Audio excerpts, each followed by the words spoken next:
வாழ்க்கையே வெறுத்து போச்சு. வாழ்க்கையில எனக்கு உதவுறதுக்கு யாருமே இல்ல.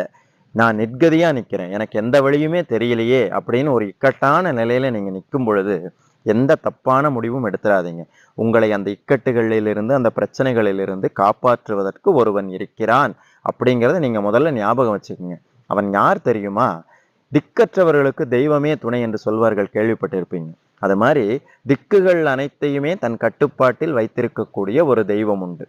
அவன் வேறு யாரும் அல்ல. முருகப்பெருமான் தான். நீங்க உயிர குடுத்து கத்துறேன்னு சொல்லுவாங்க இல்லையா? அது மாரி அப்படி ஒரு இக்கட்டான சூழ்நிலை வரும்பொழுது, "முருகா!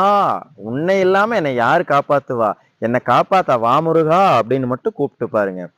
ஏதோ ஒரு வடிவத்துல வந்து உங்க பிரச்சனைய கண்டிப்பா தீர்த்து வைப்பான். யாமிருக்க பயமேன்னு வந்து உங்க முன்னாடி நிற்பான். ஒன்றை மட்டும் மறந்துடாதீங்க.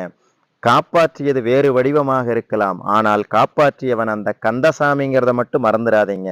முருகன் இருக்க பயம்